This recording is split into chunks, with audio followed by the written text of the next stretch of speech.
I fear not the dark itself, but what may lurk within it.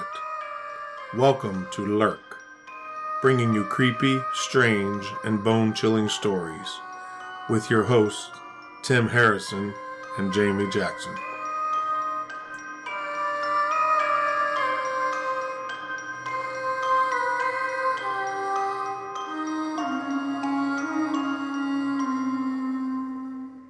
Hey, Lurkers, it's Jamie. And Tim.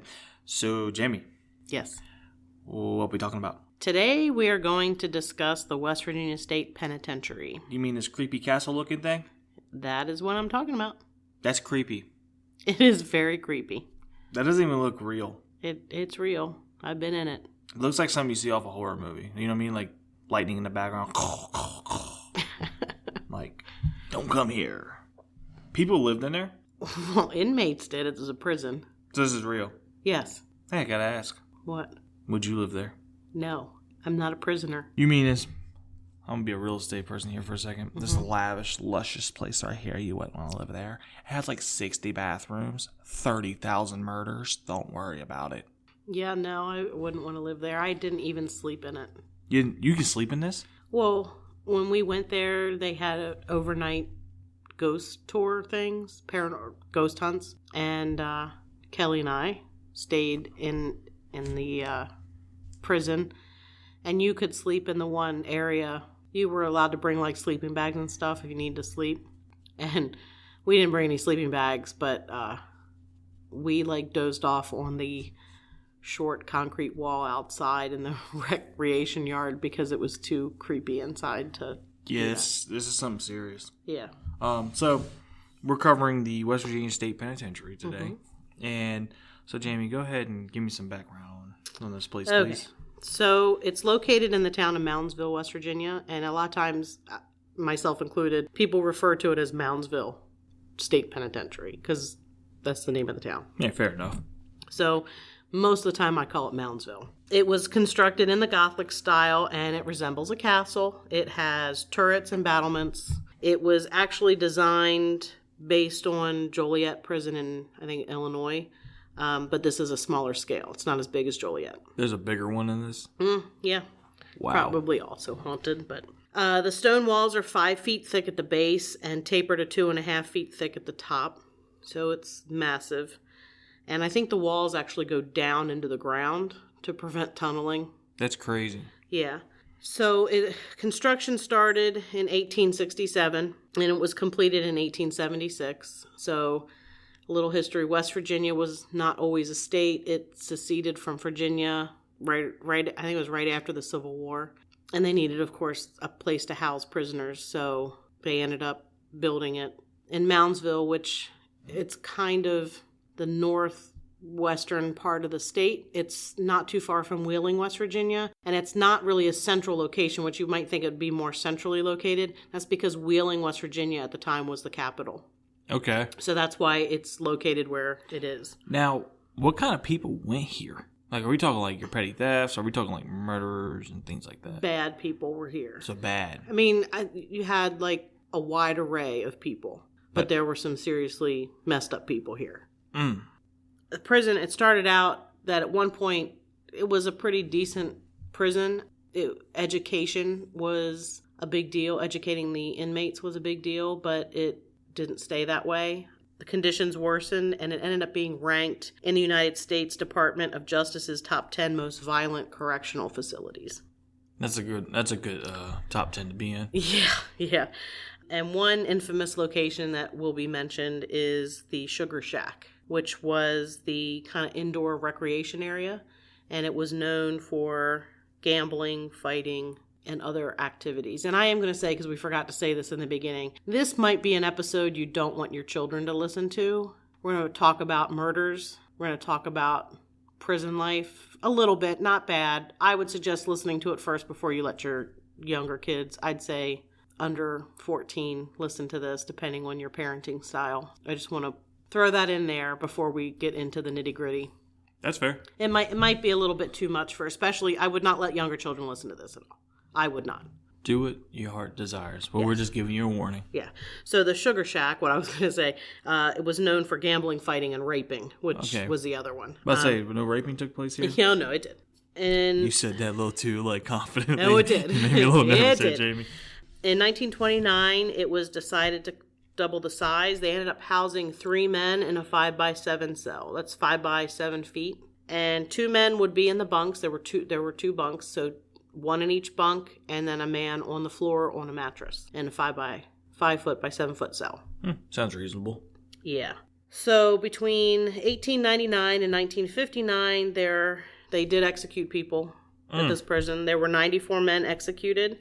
Hanging was used until 1949. 85 men were hanged.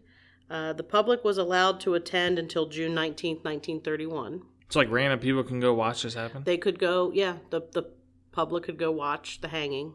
But June 19th, 1931, a gentleman by the name of Frank Heyer was executed for murdering his wife. When the trap door opened and his full weight hit the noose, he was immediately decapitated.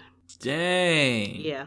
He weighed over 200 pounds, and the coroner said his neck was not muscular. Actually, it was too soft and spongy to support his weight. So after that, they still hung people, but it was by invitation only. So it was usually like immediate people who were affected. Same thing they do today. Yeah. Family members affected by the crime, victims of the crime, family of the person being executed, and like officials, like government type officials. I hit the table, damn it. That's usually who was invited.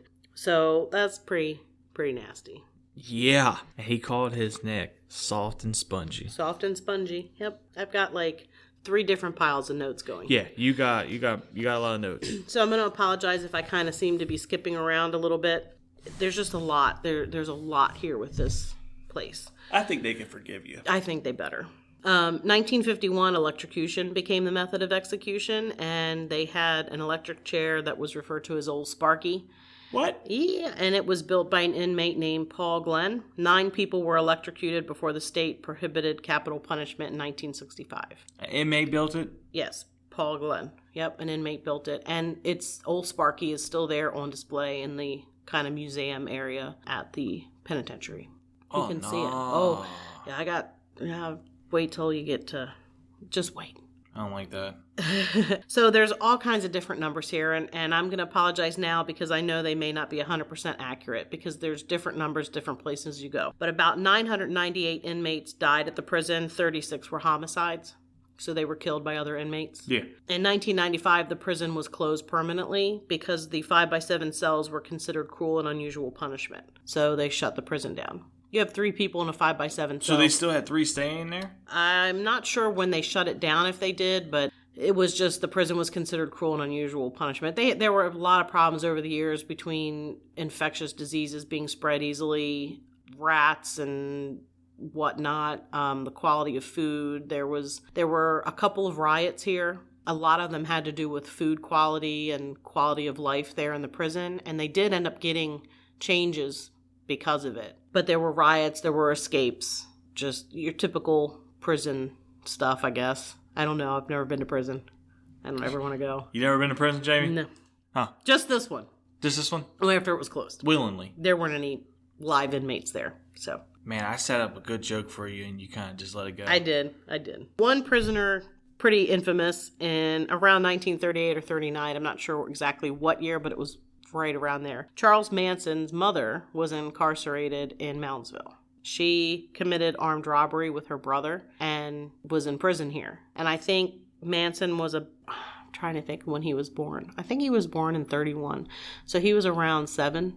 Or was he in 34? Anyway, he was young. So there was a Manson close to here, is what you're trying to say. Oh, yeah, I'm not done. So Charles went to live with her sister, I think, and who was big on trying to let him visit his mom. So Charles Manson actually visited his mother in Moundsville State Penitentiary as a small child. That's so great. Yeah. When he was incarcerated in California, he actually wrote to the warden at Moundsville and requested a transfer to Moundsville so that he could be closer to family in West Virginia. He was basically, there's no way California's giving him up, and there was no way the warden in West Virginia wanted him in his prison. So the actual letter is on display there in the museum area. That is not cool. So there is a story. I in my research, I heard a story that there were women housed here, mostly men, but there were women at one time housed in the prison also. And most of them ended up with jobs like cleaning, like housekeeping, that sort of thing. There's a story that says Kathleen Manson, Charles's mom, was in charge of cleaning up the area where the hangings took place, and they tried to say that she witnessed the guy being decapitated and that his head rolled right at her feet and then she had to clean up the area. That's not true. So if anybody's ever heard that story, it's impossible for it to happen. It happened in 1931. He was decapitated. She wasn't incarcerated until 38 or 39. Yeah, when she gave birth to Charlie around that time? 31? 31, I think. I don't know, it's 31 or 34. Anyway, it doesn't matter. It doesn't matter. Doesn't really matter. She wasn't there. She wasn't there. So if you hear that story, read it, listen to it in a podcast, it's not true. So it's not possible. Because I got all excited and I'm like, damn, that's a pretty good story. And then I'm like, wait a minute, and double checked it. It's impossible. Could not have happened. Be kind of crazy if it did. I felt like saying that, but then I was like, dang, that might come off a little cruel. I know. It would have been a cool story, but it's totally false. As an adult, Manson wrote this of Moundsville specifically. The big stones were like the temple of a solemn place. I never realized I would spend my life in such temples of suffering. Manson as his mother. That's Charles Manson wrote that. Charles Manson wrote that as an adult. Charlie wrote it. So the prison has a few distinct areas I want to just touch on because we're going to be talking about them. And like I said, we'll be jumping all over the place. North Hall is, in my opinion, one of the creepiest parts. Why? It was referred to as the Alamo. This is maximum security. This is where they put people who were a problem, who killed inmates. They were a problem once they were in prison. They were murdering people, so they got sent to the Alamo. It was called the Alamo because the prisoners said it was their last stand. It was like the last place. So in the Alamo, they basically were in their cell for 23 hours out of the day. They only got like 1 hour, 2 hours of recreation time because they were problems. Yeah. You're killing people. New Wall is the area where the general population was housed. That's just a regular general population. Just Gen Pop. Yep. Rat Row was the area they kept people who testified against others and needed protection. So your rat finks. I don't know if they call them that in prison. You can.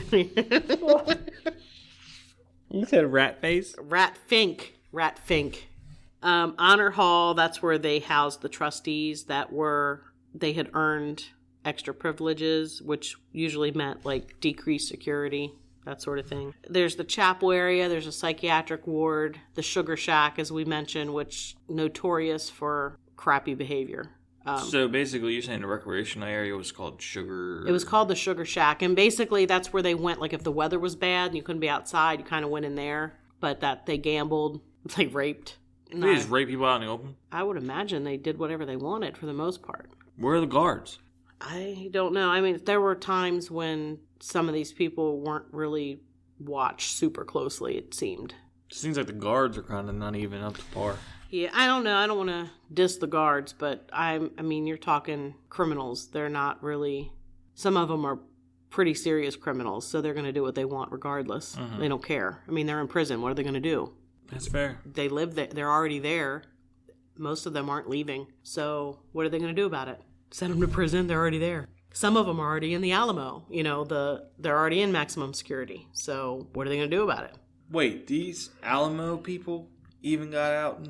They got like an hour. With other people? Well, I don't really know how it worked, but... I'll say if that's true, what are you thinking? You put them by themselves for a reason. Like, come on now. That's common sense at that point in time. Yeah. So this was just not a great place. No, and I am going to put the photos that I have from when we were there online on our social media per usual. It's just a creepy place. 100%. All right, so now we're going to get into the hauntings because this place is super haunted. Super. I wonder why. I don't know. This is interesting. It's such a great place to be, though. Oh, yeah. Hauntings were reported back in the 1930s when it was still in operation. So it didn't wait until it was closed. So it started then. Yeah, guards would often see an inmate walking. Some said like in an outside fenced area. Some said like a maintenance area where prisoners were not allowed to go. They couldn't get there. And they would sound the alarm. They'd go check it out, and nobody would be there, and all the inmates would be accounted for. That's wild. Yeah, it happened 12 times, 12 different times in the 30s. It got to the point where they actually just positioned a guard in that area just in case. They never found anybody. Nobody was ever unaccounted for, but they were like, obviously something's going on. We're going to station somebody there just in the event somebody is getting out there. That must suck to be that guard. Yeah, no thanks. No, maybe during the day I'd be okay with it, not at night. Yeah, that's a problem at night. Not at night. So North Wagon Gate, that's the oldest structure on the property. Now this is a 10-acre piece of property, and I think the prison is 8 acres of the 10. So there's 2 free acres left? I think, but it's been a while since I've been there. I think so. Or would that be the wooded area? There is no wooded area. So North Wagon Gate, oldest structure, that's where executions were held. That's where the gallows were. People say that it feels very evil, and they feel as though they're being watched. And they've heard sounds and voices, and they've actually captured sounds and voices on EVP. Which is electronic voice phenomena. For anybody new. You don't have any. I do not have any EVP from here. We are safe. This was early on in our ghost hunting. I don't think I have any. I'm going to have to check. Damn it. I am going to have to check. I checked a couple of my saved files on CD. On what? CD. I don't even know. Whoa! I don't know. So I don't know. I don't think that I do. But I will have to check. I'll have to check with Kelly and see if she's got any. Anyway, I don't think we do, though. I don't have them here today. You won't hear them here today. Oh, we got a W. If I find some, I will add them to the end of the podcast. What? Yeah, I will edit them in towards the end if I have any. But I'm like 90% sure that I don't have any. That makes me nervous, Jamie, because you don't get normal EVPs. You get things like, I'm going to kill you. That's what you get. I don't think I had any here. I don't think we had recorders yet. So anyway, North Wagon Gate, which is what we were talking about, it's evil. Said to be haunted by a man named Arvil Adkins, who was there because he kidnapped a minister who was later found dead. And Arvil was hanged. He was going to be hanged, but they had an issue with the first attempt. The trapdoor opened early, and he actually plummeted to the floor and ended up with a head injury. He was still alive, so they brought him back up and strung him up and then hung him. So, wait, hold on. He fell through the trapdoor. Trapdoor opened prematurely. He fell through. He wasn't in the noose yet. And busted his head. Busted his head, had an injury. He was still alive, still conscious, I guess. I'm not sure. It doesn't say. But he had a head injury. They take him back up to the top, put the noose on him, and hang him right after. I mean, wow. Yep. My bad. Time to do it again. Wow. Yeah. So a lot of people hear his footsteps as he paces back and forth in that area. Didn't people watch him mess up? I don't know what year that was. So somebody would have, because there either would have been the public or those invited. I think this happened after the public was no longer allowed. What do you say to the family? My bad. Whoopsie. You good? Come back up again. Let's go. Let's go. It's actually 20 feet below he fell. He fell 20 feet to a stone walkway. He didn't die? No. He was stunned and hurt, but he was still alive. He was then pulled back up the scaffold and hanged correctly. That's what it says. Damn. My man got a raw end of that. Man. He did. Well, dang. My man got the wrong end of that. Mm-hmm. I gotta take the D-A-M-N word out. Damn. I spelled that right, too, didn't I?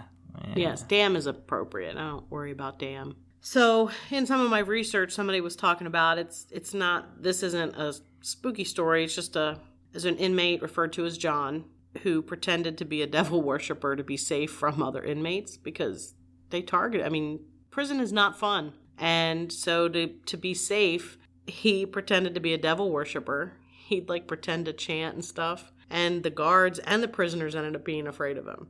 He never actually conjured anything. He was total BS made up. That was what he did to be safe. Hey, do what you gotta do. Yeah.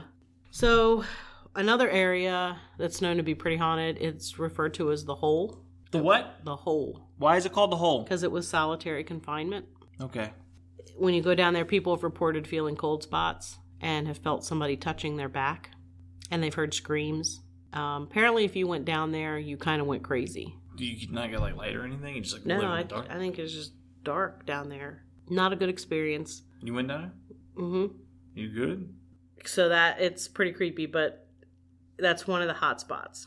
Another area, and this story is about an inmate named R.D. Wall, and he was a snitch. So he's on rat hole. Yeah, he worked on the boilers. He was kind of a maintenance. He was one of those people who was more of a trustee type of prisoner. So he's a trusty rat?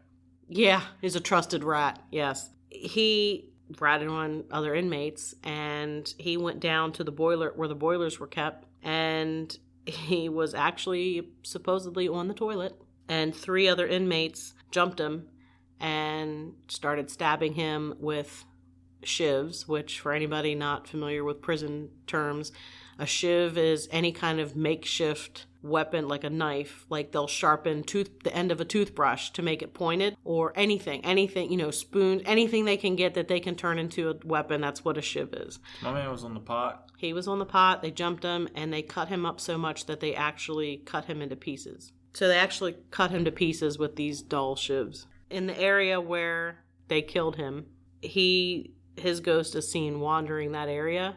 Oh, no. Yeah, they'll see him walking around. And equipment will malfunction, like with no explanation. And so they believe his ghost is actually creating an issue, which is not unheard of. That's something that happens.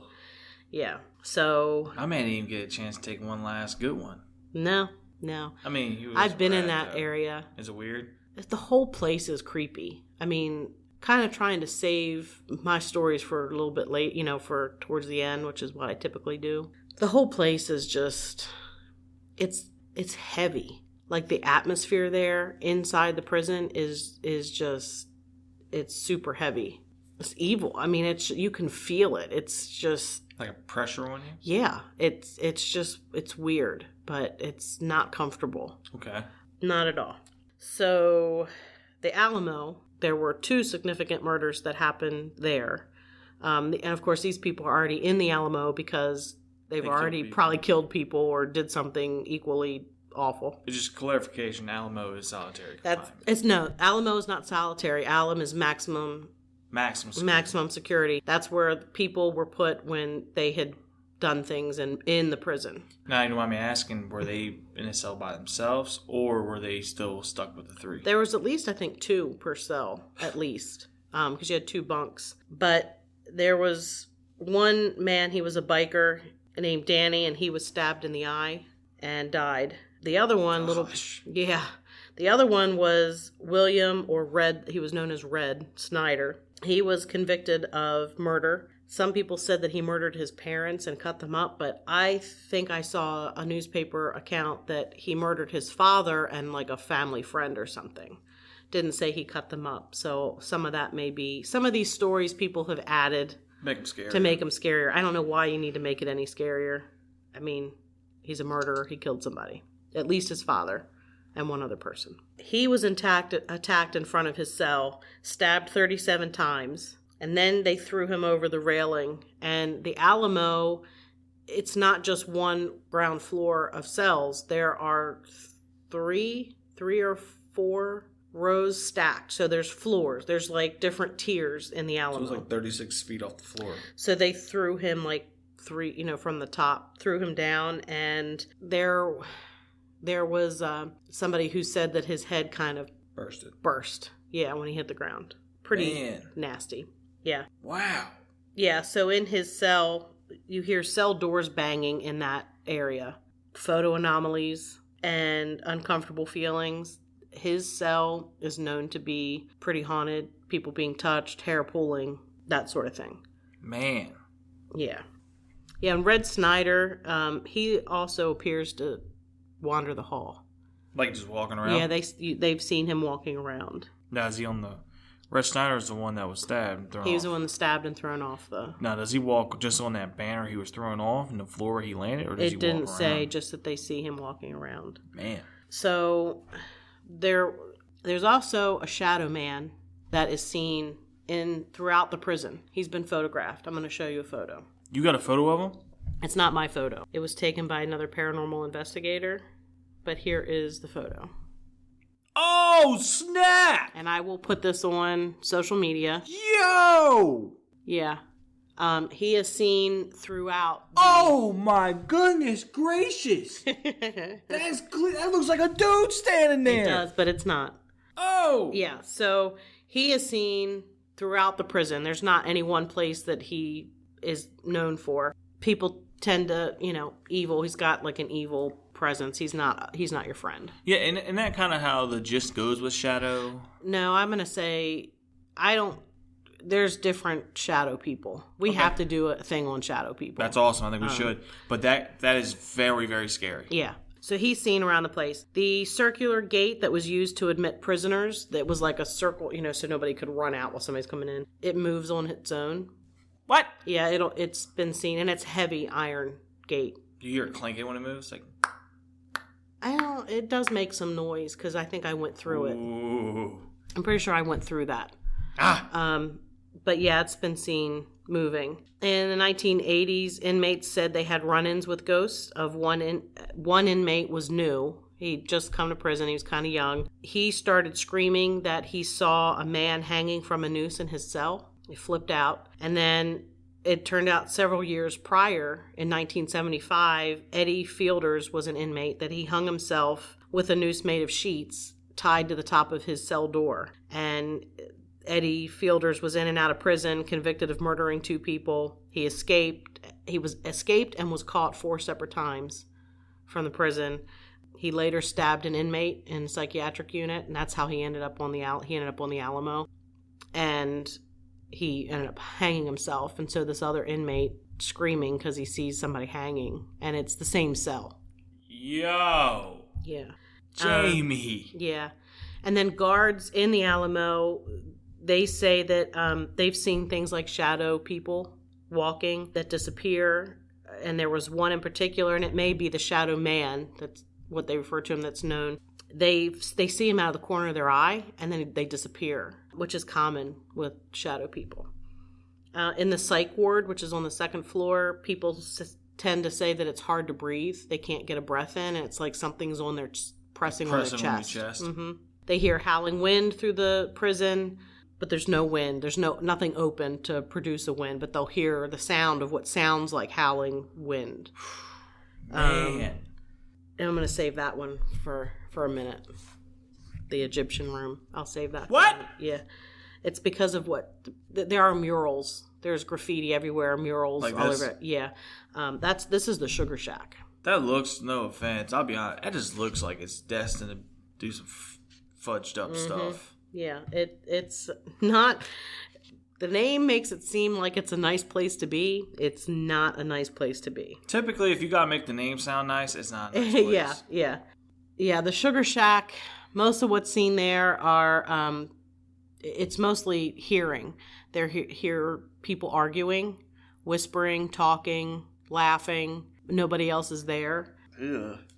That sort of thing. And cold spots. There's unexplained noises, cold spots in the Sugar Shack. That's not cool. No. I'm just putting it out there. It's pretty it's scary. How far does a prison have to go before it's deemed? This one went pretty far. Yeah, like there's no ramifications. I don't really know a whole lot about. I know a lot about this prison because of the paranormal aspect of it. Yeah. I don't know about prisons in general, but this one was pretty bad.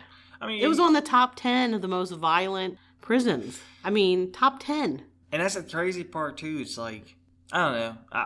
Yes, you committed a murder. Yes, you've done something, some kind of atrocity or something that's atrocious that you need to be held accountable for.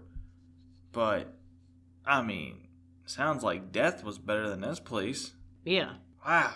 In some cases. So people have seen, they've seen ghosts of inmates, but they've also seen ghosts of former guards. And they basically say you can tell one from the other based on what they're wearing. Like a former guard hasn't left? I guess, yeah. Has any guards ever died there? Definitely during the riots, I would say. I don't know if they killed a guard. I know they killed an inmate during the one riot. Okay. So there was one lady wrote an article about the prison. She went and investigated it herself. Like because of the paranormal activity? Or Yeah, she wanted to yeah. go see how bad it was? She wanted to go. No, it was after it was closed. Okay. She's checking it out because they have ghost tours. They do have ghost tours, ghost hunts still. You can find that. I'm going to put their link to their page in the show notes. But one thing she said, she was asked by the guy running who had her, let her in if she had felt anything.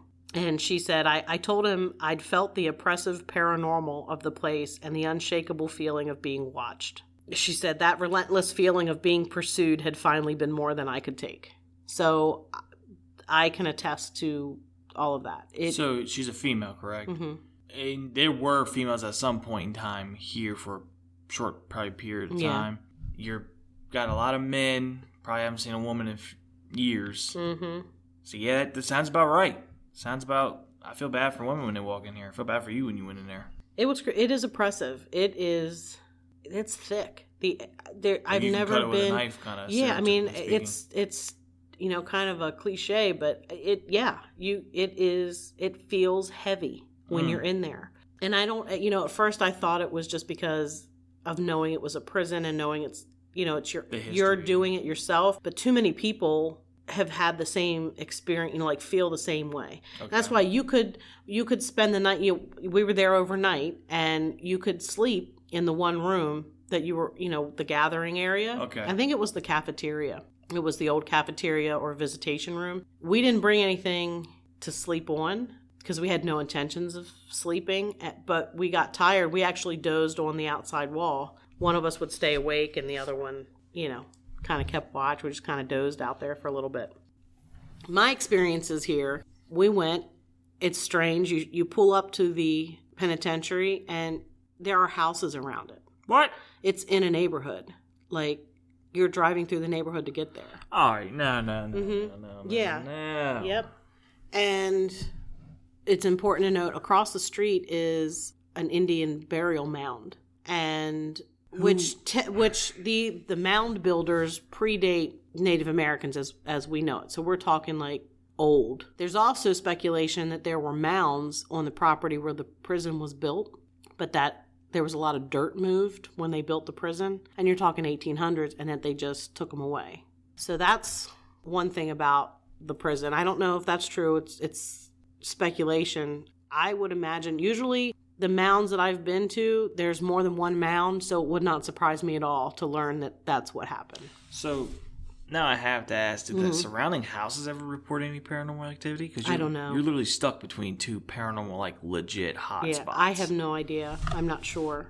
Yeah. Why would you buy a house there? I don't care how good the price is. Yeah. Did we talk about the Egyptian room?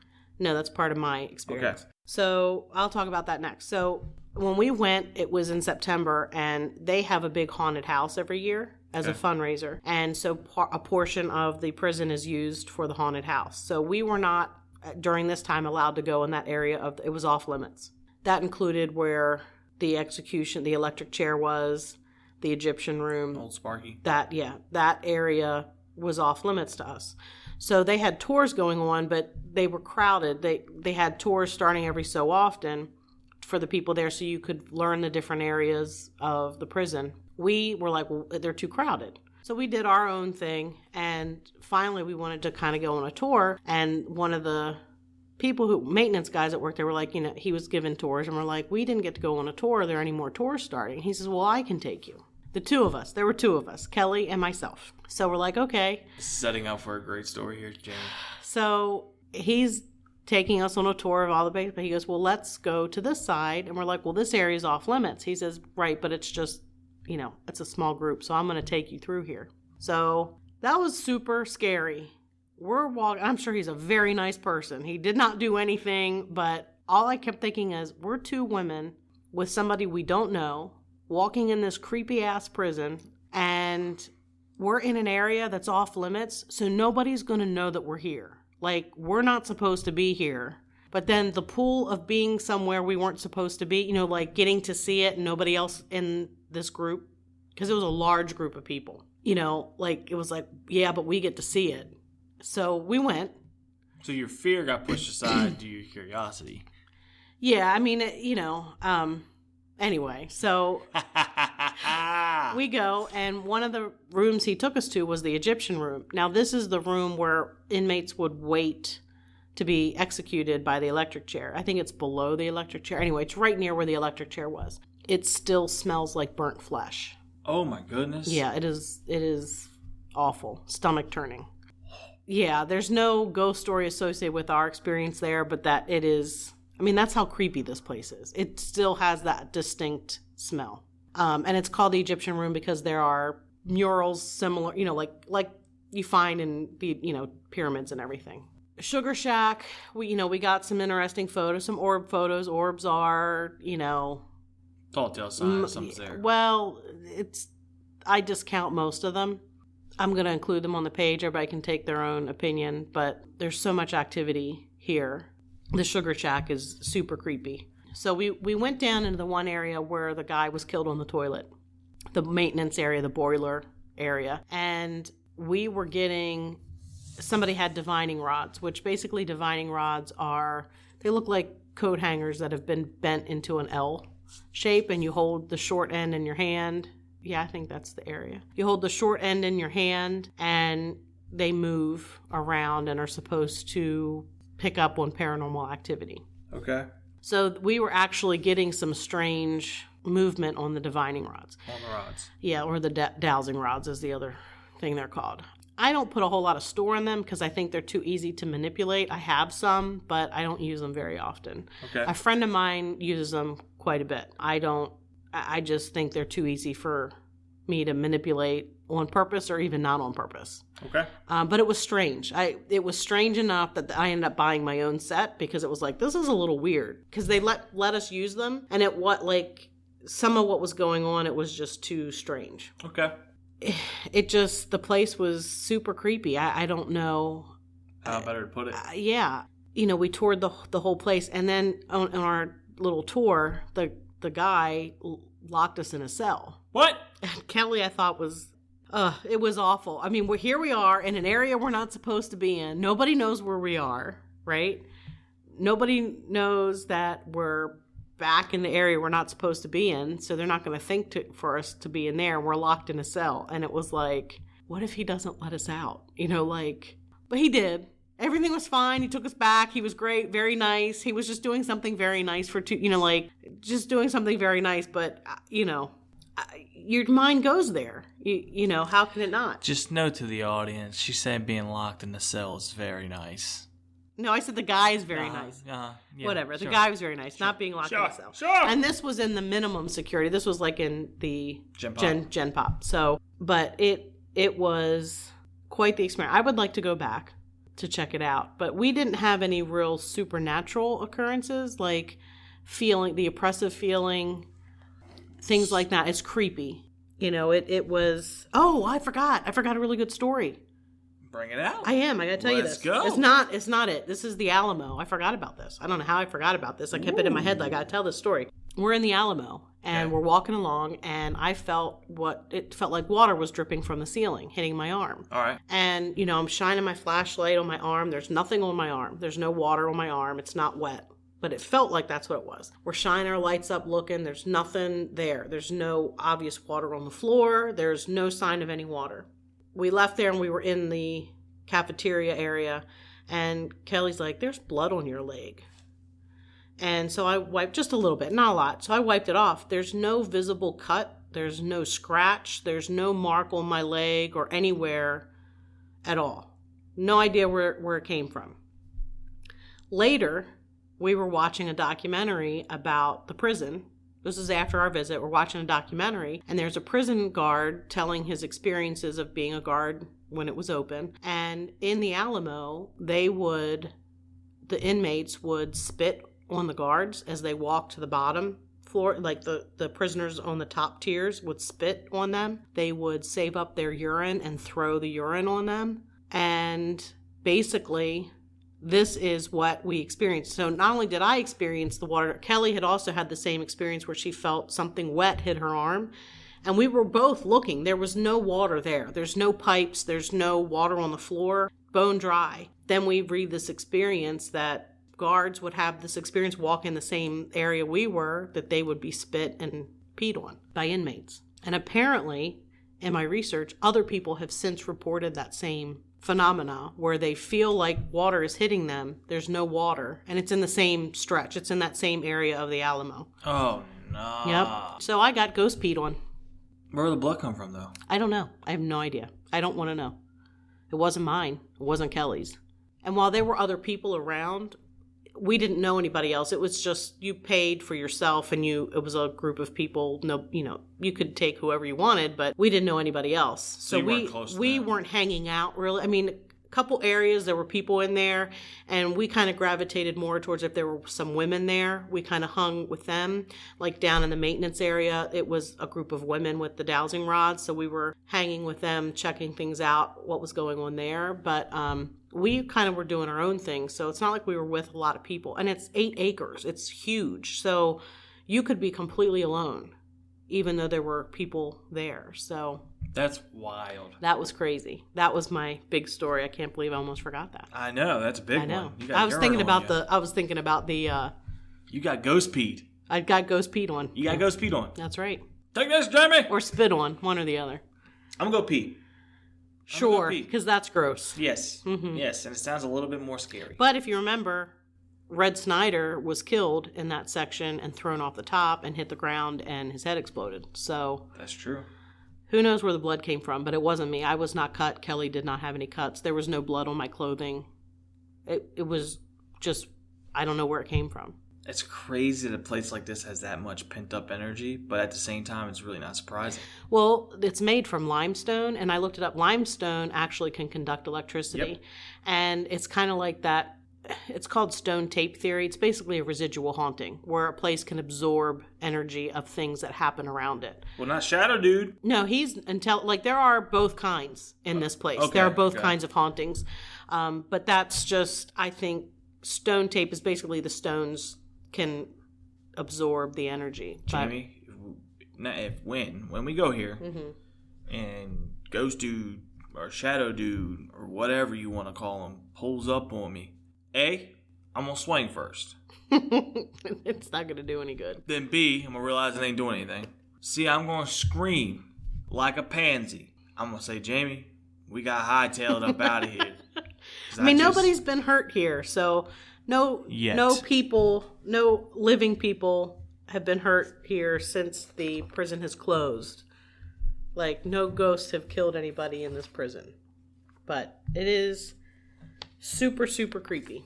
So Gettysburg is on our list to do together. Yeah. Mm-hmm. And I think this could be on our list to do together. Oh, yeah, I think we definitely should. But I will point out that the scariest part of this trip was not necessarily the prison, but the hotel room that we stayed in. What? We stayed in a nearby town called St. Clairsville. I won't say the hotel. I'm not going to do that. But we showed up late at night. We showed up and checked in, and there were some guys hanging out in the parking lot that gave us the creeps. We're two short-statured women, and we're carrying in. We brought a cooler with food so we wouldn't have to eat out. And, we're carrying our stuff, and we're a little vulnerable. It's late at night. It's the kind of hotel that you have to drive around to your room. So anyway, we weren't there long before we had to go to the prison. And, of course, you're in the prison late at night. And we did not stay the whole time. We left the prison early. Went back to the hotel room because we had to leave, so we needed to get some sleep. We weren't sleeping at the prison, so we go back to the hotel. I think we ordered a pizza to watch a little TV. We go to bed. We're laying in bed, and Kelly, it's a double occupancy room. Kelly's in her bed, and she's looking over at my bed, and she's like, Jame. I'm like, what? She's like, look at your mattress. And when you looked at the side of the mattress, there was a brownish stain in the mattress that looked like it was moving up. So it basically was a giant blood stain on the mattress. They had flipped the mattress. So it was from the top down, but they flipped it so it looked like it was going up in the mattress. Basically, we left and drove home. It was, yeah. What? Yeah, it was bad. The bathroom was bad. Like, we didn't want to take a shower in the bathroom. And this was this if you knew what, it's a chain, and it's a chain known to be kind of a nice chain, and The reviews were decent. I mean, I research everything, like everything. It's not just ghost stuff. I research when we go on a trip. I'm looking at reviews. I'm checking out everything. So this was in our price range and had decent reviews, and yet apparently somebody either killed themselves or was murdered in the bed that I was in. And pretty recently. I don't know how recently, but recent enough they didn't get rid of the mattress. They just flipped it over. But you could see it, like where the sheets had pulled up, you could see it on the side. It was bad. We left. We did not. Yo. We did not hang out. It was No. It was a very exhausting ride because we had very little sleep, and so we had to drive home. We stopped at the Starbucks. We stopped at the Dunkin'. We got all the coffee because we ain't sleeping on a dead bed. Okay? Right. Oh. So that's pretty much it. You have like 20 pages of I this. know. It's getting ridiculous. I love it. I love it. Well, Jamie, is that it? That is it. I think what we can do is we're going to schedule a trip, Okay. and we got to go. It was fun. I would recommend not staying in that hotel. Oh, we ain't staying in a hotel. Ain't happening today. No. Not That today. place was creepy. We didn't even do any You investigating got to in the point it hotel. out to me when we go by it. See if he's. I'll tell you off recording. I'll tell you where it was. I think I have an idea. So anyway, that's it. Well, Jamie, that was creepy. I'm not looking forward to going here, but I kind of am. It's cool. So this is our 7th episode. 7th episode. Mm-hmm. Man, look at us. We rocking. We are rocking. Well, until next time, Jamie, tell them where they can find us at. Lurkpodcast.com has our episodes, also has links to our social media pages. I definitely recommend you liking or following us on Facebook, Twitter, Instagram. I post photos that we discuss on each of those places.